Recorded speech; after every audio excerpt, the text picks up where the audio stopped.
Bienvenue sur Radio Corse International, sur Telepaese, à Madinale, en ce jeudi 28 novembre. Bonjour, saludos a tutti.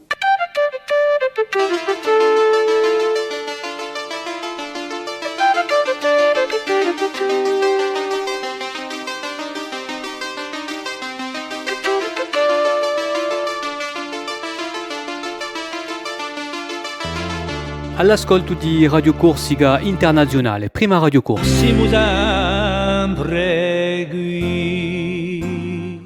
Voilà, une très très bonne journée à vous tous qui êtes en train de nous rejoindre que ce soit sur la radio ou bien sur la télé.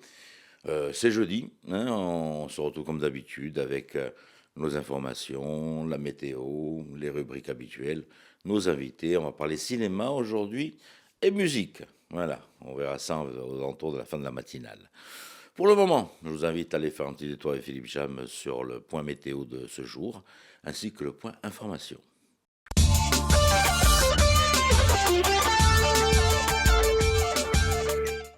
Bonjour Auguste, bonjour à toutes et bonjour à tous. Le temps sera globalement bien ensoleillé aujourd'hui avec un vent d'ouest modéré assez fort sur la façade occidentale, aux extrémités de l'île et en montagne avec des rafales atteignant jusqu'à 65 km/h. Les maximales de ce jeudi seront comprises entre 15 et 18 degrés en bord de mer et de 10 à 14 degrés dans le centre de l'île.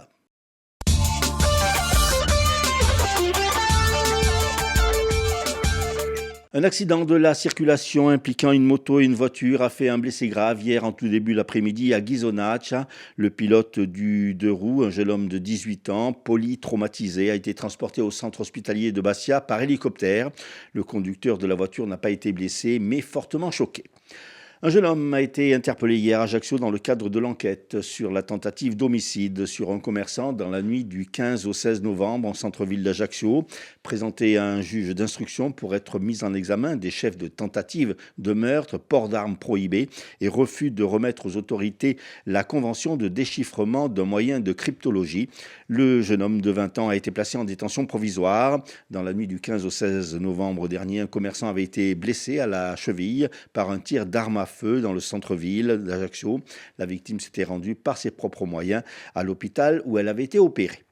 Alors que le pape François arrivera à l'aéroport d'Ajaccio à 9h à bord d'un avion de la compagnie italienne Ita Airways, son retour à Rome s'effectuera à bord d'un Airbus A320 de la compagnie Air Corsica, à bord duquel prendront place également 120 personnes l'accompagnant. Toujours concernant cet événement historique, la messe du pape sera retransmise en direct sur France 2 à partir de 15h30 dans le cadre de l'émission Le Jour du Seigneur. Cette émission emblématique proposera également une émission en direct de 10h30 à midi ce 15 décembre. Après examen du dossier du Sporting Club de Bastia par la Direction nationale du contrôle de gestion, la DNCG a prononcé la rétrogradation du club en fin de saison à titre conservatoire. La DNCG a également imposé au club l'encadrement de sa masse salariale et l'interdiction de recruter à titre onéreux. À l'instar de nombreux autres clubs dans la même situation, les dirigeants du SCB seront de nouveau auditionnés en fin de saison. Cette sanction de la DNCG est la conséquence en fait de la baisse des importants moyens donnés au club par les droits télévisés. Les dirigeants ont souhaité rassurer dès hier soir les supporters en soulignant qu'ils demeuraient sereins et confiants quant à leur capacité à apporter les garanties requises à la DNCG. Ils entendent ainsi dès à présent renforcer les finances du club en vue de ce prochain passage devant les sages de la DNCG. Il manquerait à ce jour 1,8 million d'euros pour boucler le budget, une somme qui aurait dû être donc fournie par les droits TV. Le SCB qui passait également hier devant la commission de discipline après les incidents de samedi dernier à Fouriani contre Lorient concernant les jets d'objets sur la pelouse et sur l'arbitre assistant. La commission de discipline a décidé de mettre le dossier en instruction au 11 décembre, mais a prononcé à titre conservatoire le huis clos du stade Armand Cesari, autrement dit la rencontre du 8e tour de la Coupe de France contre Nancy prévue ce vendredi à 19h30 se jouera sans spectateurs. Merci Philippe pour ces infos. Allez, on va vous retrouver dans un petit moment. Mais auparavant, nous allons faire un petit détour sur les hippodromes avec Rémi pour les pronostics du jour. Les pronostics hippiques de Rémi sur Radio Corse International. Bonjour à tous, ce jeudi dans les bons coups du jour, nous serons sur l'hippodrome de Vincennes pour le Quintet. Je vais y retenir le numéro 10, Destiny di Poggio, qui ne devrait pas sortir des 3 premiers. Passons à la 4e course où le 10 Little Dédou devrait l'emporter, tout comme dans la 7e, le numéro 8 Grand Villesse Bleu. Bon jeu à tous. Après ces pronostics, nous allons poursuivre avec l'horoscope et c'est Paxi qui vient nous rejoindre.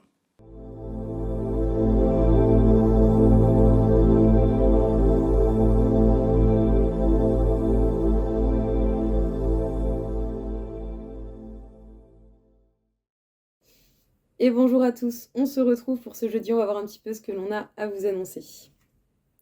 Les béliers, on ne peut pas dire qu'aujourd'hui on a envie de vous embêter, vous n'allez pas vous laisser faire, on ne va pas vous marcher sur les pieds non plus, et vous allez vous sentir en très grande forme.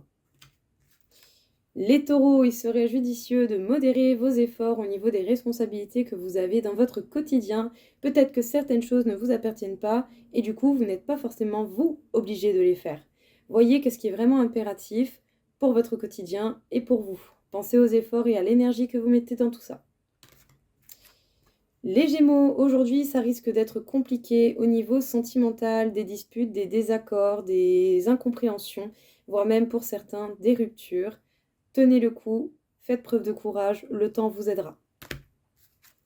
Les Cancers, même si par moments on ne peut pas forcément avoir les idées claires, ça n'empêche pas qu'il ne faut pas aller non plus vers des extrêmes trop injustes pour votre personne et pour les personnes qui vous entourent. Si vous n'avez pas les idées claires, prenez du temps pour vous, faites des choses qui vous permettront de relâcher un petit peu la pression. Les Lions, certains événements assez soudains vont vous demander de l'observation et de l'organisation avant de passer à l'action. Adaptez-vous, voyez ce qui vient. Les Vierges, vous allez avoir de nouvelles informations qui vont vous permettre de trouver un équilibre pour vous à titre personnel entre vie perso et vie professionnelle. Observez bien, voyez qu'est-ce que vous pouvez faire avec ce que la vie vous apporte. Les Balances, il va y avoir de belles réussites, un beau travail d'équipe va être récompensé et ça vous permettra enfin de sortir d'une situation assez stressante. Les Scorpions, les événements vont vous apporter de nouvelles opportunités, surtout dans le domaine professionnel. Donc observez bien et voyez qu'est-ce qui vous tente le plus pour vous lancer dans de nouvelles aventures. Les Sagittaires, vous pourrez vous sentir pas mal bloqué dans certains engagements que vous avez. Ça peut être personnel, amical, amour et professionnel. Prenez du recul, observez la situation, voyez qu'est-ce qui provoque ce blocage. Les Capricornes, vous avancez, vous partez vers de nouvelles aventures, en tout cas vous foncez, rien ne vous arrête. Par contre, c'est pas parce que vous avancez que vous allez le partager avec n'importe qui, et dans un sens, c'est clairement pas plus mal. Les Verseaux, vous faites preuve d'un très gros caractère pour pouvoir vous protéger, mais sachez que vous êtes déjà protégé de base, donc pas forcément besoin d'être intransigeant envers vous et les personnes qui vous entourent. Soyez juste et justement partagez vos idées, celles-ci sont très novatrices pour beaucoup de gens. Les Poissons, sachez bien que vous pouvez mener les choses avec beaucoup de pouvoir et de réussite. N'hésitez pas à créer de la nouveauté et à générer des idées totalement novatrices également. Vous en êtes totalement capable. Voilà tout le monde, je vous souhaite à tous une belle journée et je vous dis à très vite.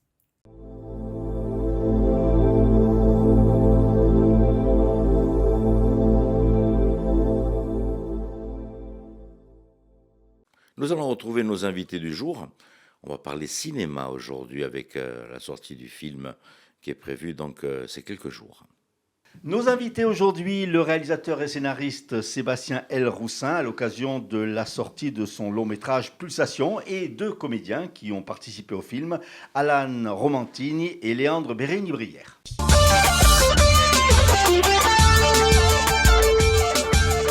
Messieurs, bonjour. Bonjour. Bienvenue dans notre studio. Alors, Sébastien L. Roussin, puisque c'est le nom qu'il faut bien préciser, l'originalité du film Pulsation que vous avez tourné ici, c'est que l'histoire a été imaginée par des détenus, c'est ça ? C'est exactement ça. C'est la première fois en France qu'une histoire imaginée par des détenus et dans laquelle 3 détenus sous écrou jouent et est portée à l'écran en fait. Donc et devient un long métrage de fiction.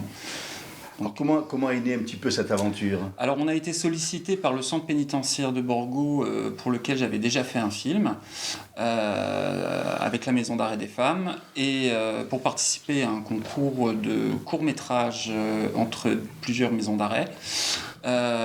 Donc on a accepté le projet, et de fil en aiguille, en fait, le projet a subi plusieurs revers, hein, puisque c'est un miracle que ce film soit là, hein. 3 jours avant le tournage, le film avait été tout bonnement annulé. Le projet a pris son essor de lui-même et est devenu le long métrage qu'on a actuellement. Voilà, un film d'1h10. L'histoire en elle-même? L'histoire en elle-même, c'est 2 détenus qui, pour passer le temps qui ne passe pas, voilà, se racontent une histoire. Voilà. Et on met en scène l'histoire qu'ils se racontent tous les 2. Alors justement, comment sont intervenus les détenus dans ce... Alors initialement, on a élaboré donc toute l'histoire avec des séances de réflexion avec les détenus pendant plusieurs mois. De là, j'ai construit un scénario, etc. Et on a organisé un casting au sein de ce groupe de réflexion d'une dizaine de détenus, parce que c'est les détenus qui devaient, à l'extérieur des murs de la prison, jouer dans le film. Malheureusement, entre-temps, il y a eu le drame d'Incarville qui a vu la mort de 2 surveillants pénitentiaires. Et donc, des mesures administratives ont été prises et les permissions de sortie ont été annulées, et ça 3 jours avant le début du tournage. Donc ça a perturbé pas mal le... Oui, on a annulé dans un premier temps le tournage, mais voilà, ça faisait plusieurs mois de travail, et pour les détenus, pour l'équipe technique, et donc voilà, en fin de compte, on a décidé de ne pas se résigner, on a attrapé le taureau par les cornes et on a réécrit le scénario en une nuit, de sorte à pouvoir intégrer le jeu des détenus, mais à l'intérieur de la prison, puisque le problème était qu'ils ne puissent pas sortir. Donc le samedi, j'ai contacté Alan et Léandre pour leur demander s'ils étaient chauds de se retrouver au rôle principal du film. Le dimanche, ils ont découvert le scénario et on a attaqué le tournage le lundi à 7h du matin. Pourquoi le nom de Pulsation? Pulsation, parce que alors déjà c'est un titre qui a été choisi par les détenus, et parce qu'en fait tout est lié dans ce film, tout se fait avec le cœur. Voilà. Alors le lieu de tournage, c'est en Haute-Corse? Oui, on a tout tourné en Haute-Corse, notamment à Vesco. D'ailleurs, je salue le maire de Vesco qui nous a ouvert l'intégralité de son village pendant 3 jours. On a foutu un sacré bordel. Mais voilà, Bruno, merci. On a aussi tourné donc au centre pénitentiaire de Borgo. Là aussi, je salue l'ensemble des personnels de l'administration pénitentiaire qui ont été incroyables, qui ont tout fait et qui se sont mobilisés pour que ce projet aboutisse. Et donc on a tourné aussi à Bastia, au Pigno, enfin on a tourné un peu partout, à Sorbo Cagnano, on a tourné donc à Via Luna qui nous a beaucoup aidé sur ce projet, on a tourné au BDM, Rond-Point de Tchèp, on y reviendra, j'y pense un peu plus tard. Et voilà, tout en Haute-Corse. Ouais.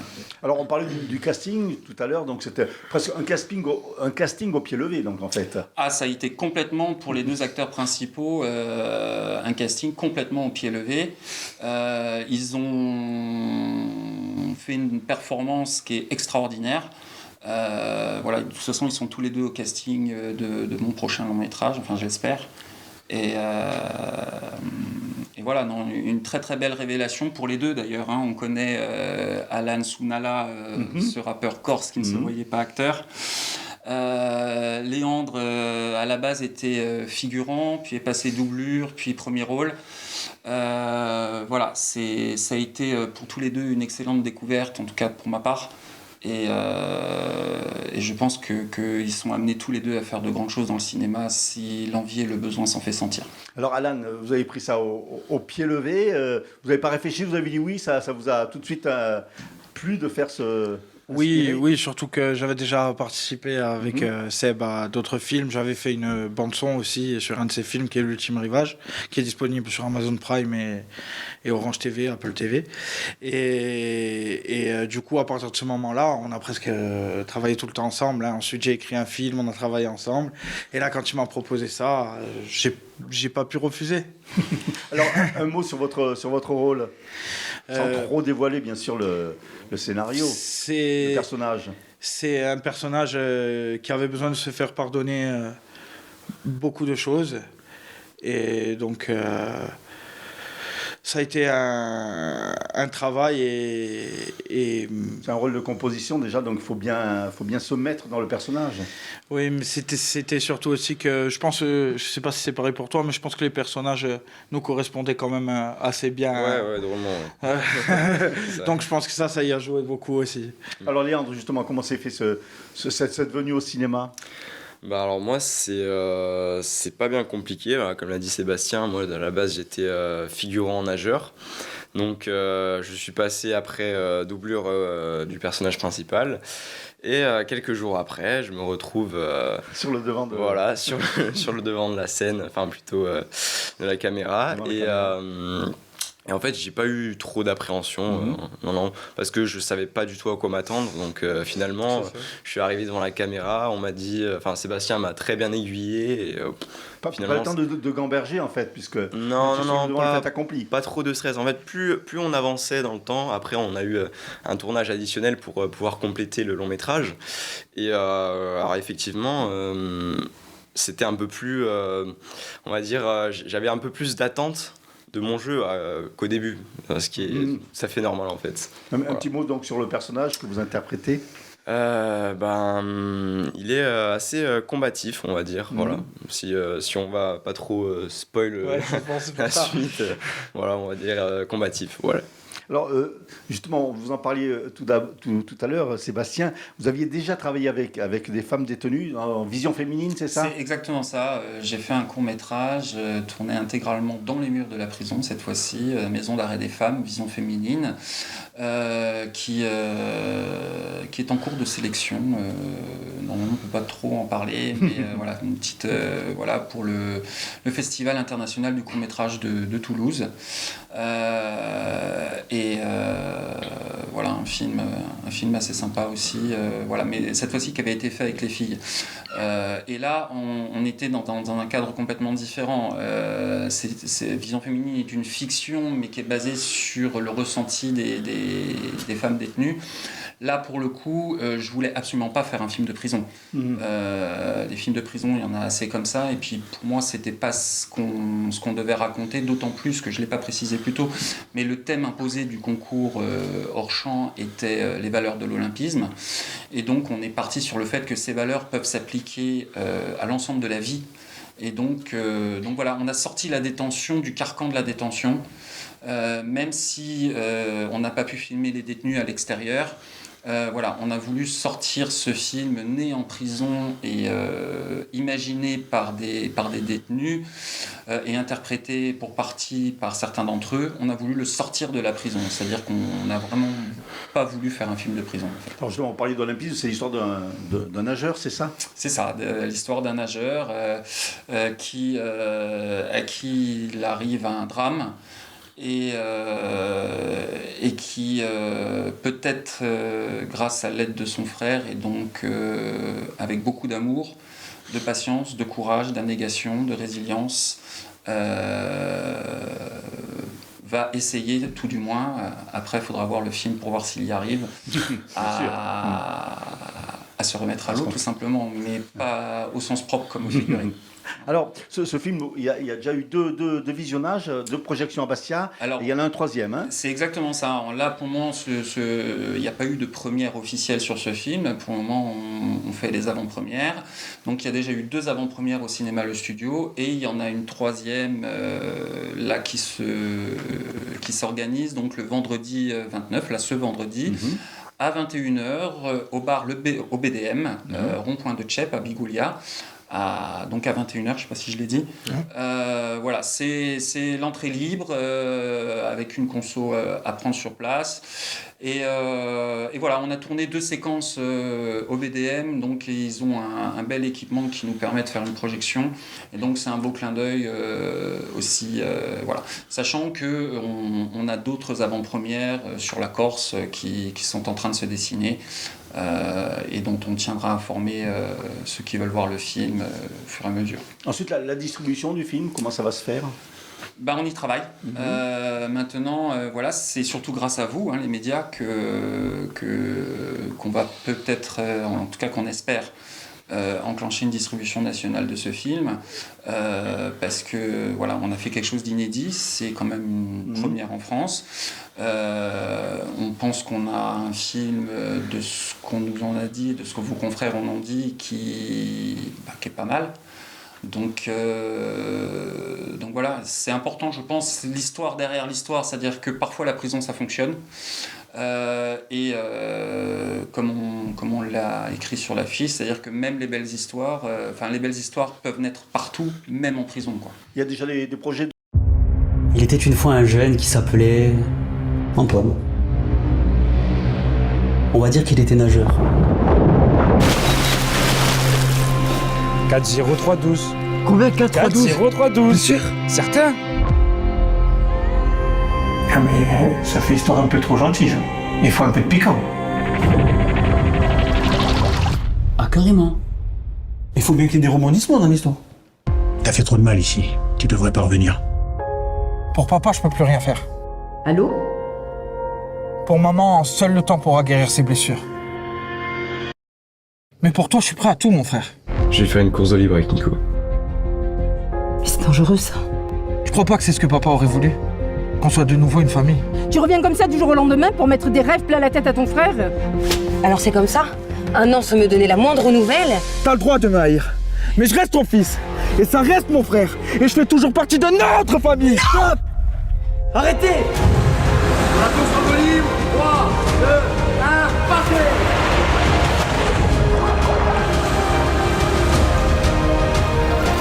Je vais pas pouvoir continuer. Il faut que tu fasses sans moi. Allez! Allez! Police! Bouge-moi! Papa! Et voilà. Ça. Alors? Elle était pas sympa cette histoire?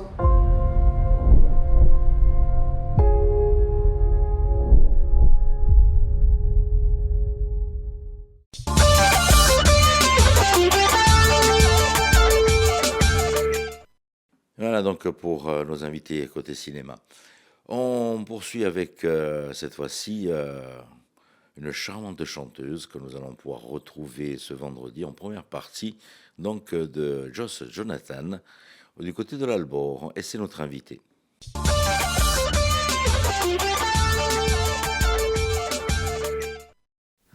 Notre invitée aujourd'hui, Yelena, qui va être en première partie de Joss Jonathan ce vendredi au Centre culturel l'Albor à Bastia. Bonjour Yelena. Bonjour. Alors Yelena, un petit mot tout d'abord sur vos racines insulaires. Écoutez, moi je suis de Bastia, j'habite à Grigione et là je suis en train de rentrer parce que je suis restée un moment à Marseille pour mes études et mon travail. Et voilà, mon papa est de Bastia, ma maman est d'Ajaccio, on est un mélange, un petit mélange. C'est un retour aux sources. Exactement, ouais. Alors comment vous avez versé un petit peu dans la musique, dans la chanson ? Moi j'ai fait du piano très tôt, à 6 ans ça a été un peu une passion, donc j'ai une formation classique de pianiste j'ai fait 15 ans de conservatoire et je me suis mise à chanter très tard, je me suis mise à chanter pendant le confinement, mais j'ai toujours écrit, donc c'est venu très spontanément que je chante mes chansons et mes parents ont appris que je chantais en même temps que j'ai fait mon premier concert à l'Adia, c'était en 2021. Alors justement, vous dites que vous écrivez, quelles sont un peu les sources d'inspiration ? Écoutez, comme beaucoup, j'écris sur ce que je connais. Donc c'est un peu mon journal intime, c'est pour ça aussi que c'est... C'est autobiographique ? Oui, complètement. Je ne serais pas capable d'écrire sur ce que je ne connais pas. Et après, ouais, je suis quelqu'un qui est assez solitaire, donc c'est vrai que j'ai eu l'opportunité de beaucoup écrire, donc voilà, je m'en sers comme ça. Donc vous avez déjà pas mal de chansons dans les tiroirs, comme on dit ? Ouais. Je pense, sorties, il y en a 6. Écrites, je pense j'avais fait le compte, je crois que j'en dois en avoir une 60aine. Bon, sur les 60, il y en a plein à jeter, mais ouais, j'écris beaucoup. Donc il y aura de quoi alimenter ce vendredi soir. Ah oui. Oui. Ce vendredi, je joue 20 minutes, donc ouais, je jouais 5 chansons, à peu près. Alors, vous êtes en première partie de Josh Jonathan. Il y avait une autre belle première partie que vous avez effectuée, c'était avec Porto Latino. Vous étiez avec Grand Corps Malade. Ouais, c'était incroyable. Je pense que je m'en suis encore pas remise. C'était vraiment incroyable comme moment, comme chance. Enfin, je crois que quand je suis sortie de scène, je réalisais même pas ce qui venait de se passer. J'avais l'impression d'avoir joué 5 minutes, alors qu'on avait joué 1 heure. C'était incroyable. Vous avez déjà fait de la scène? Ouais, j'ai eu la chance de faire la première partie de M. La première grosse scène, c'était M, c'était il y a 2 ans. Ouais, c'était il y a 2 ans. Vous côtoyez quand même de grands artistes. Ouais, j'ai eu la chance à chaque fois, c'était grâce au tremplin de Porto Latino et du Ayo Festival. Ouais, j'ai eu cette chance-là, grâce aux tremplins qui sont mis en place par les festivals, etc. À chaque fois pour mettre en avant les personnes qui sont pas connues comme moi. Donc c'est génial. C'est trop bien. Il y a des artistes qui vous inspirent plus que d'autres, qui vous donnent envie de chanter ou d'aborder certains thèmes. Moi, je suis une fan absolue de la variété française de Michel Berger. Enfin, Starmania, c'était mon truc quand j'étais toute petite déjà.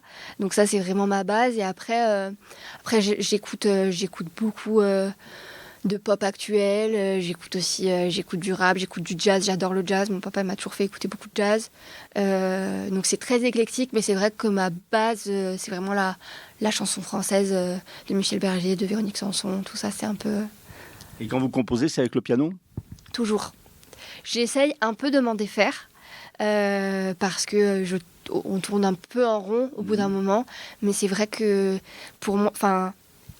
Je commence à prendre des cours de chant aujourd'hui parce que justement, je me suis longtemps cachée derrière. Et là, j'essaye un peu d'en sortir. Ça me fait du bien aussi, mais c'est vrai que c'est un peu une relation...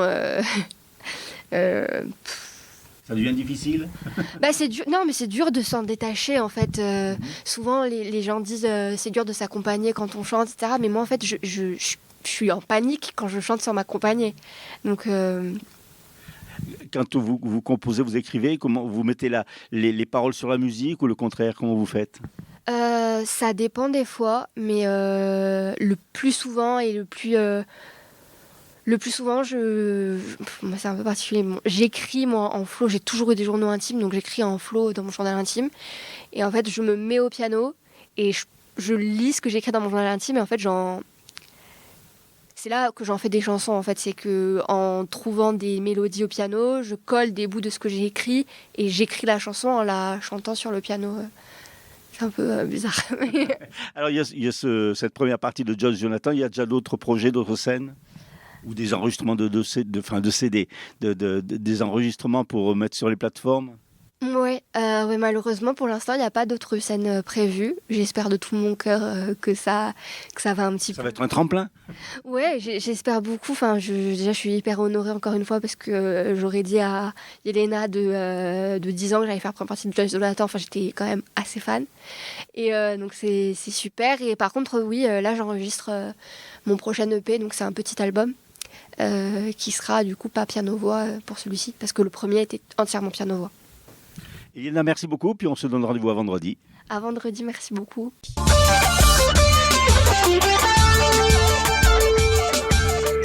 Voilà Philippe, donc on peut refaire un petit point sur les titres de l'information, si vous le voulez bien. Interpellé hier dans le cadre de l'enquête pour la tentative d'homicide sur un commerçant dans la nuit du 15 au 16 novembre en centre-ville d'Ajaccio, un jeune homme de 20 ans a été placé en détention provisoire.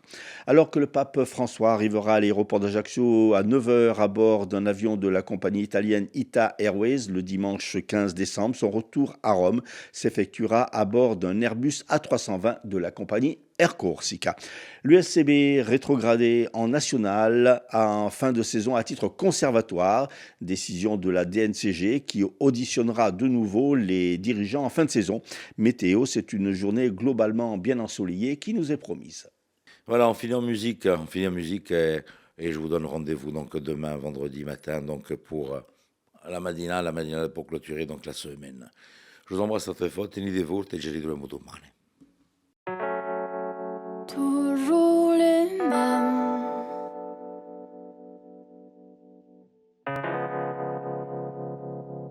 Qu'on déshabille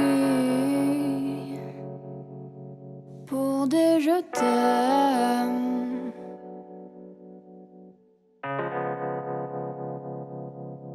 Elles sont faciles.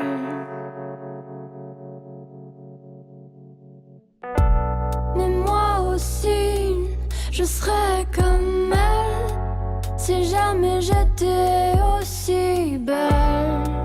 J'aurais fait tomber tous les rois. Alors elles se déshabillent, car même si elles ont froid, faut toujours que ce soit facile pour que ça s'arrête pas.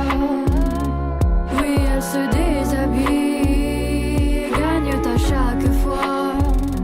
Suffit de battre des cils pour battre le roi. Elles ferment les yeux, prêts pour que ça dure. Quand ils s'en vont, c'est tellement dur de s'endormir seul dans les draps. Elles ferment les yeux pourvu que ça dure. Ces mots qu'ils pensent pas mais qu'ils jurent. Ces au revoir qu'on ne revoit pas. Alors elles se déshabillent, car même si elles ont froid, faut toujours que ce soit facile pour que ça s'arrête pas. Oui, elles se déshabillent, gagnent à chaque fois. Suffit de battre des cils pour battre le roi.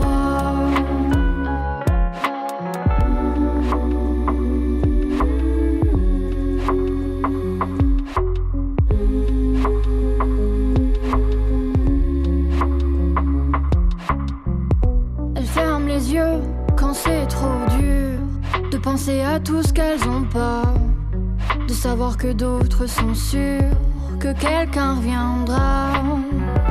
Elle ferme les yeux parce que c'est sûr, demain une autre qu'elle sera, bercée par les mêmes murmures qu'il a laissés là. Elle se déshabille, car même si elles ont froid, faut toujours que ce soit facile pour que ça s'arrête pas.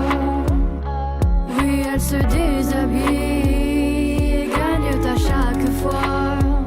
Suffit de battre des cils pour battre le roi.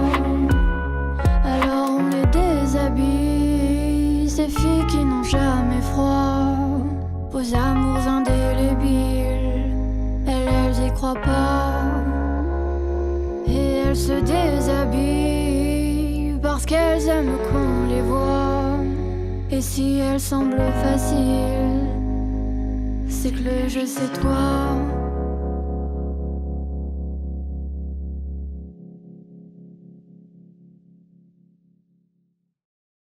Bonjour, salut à tous.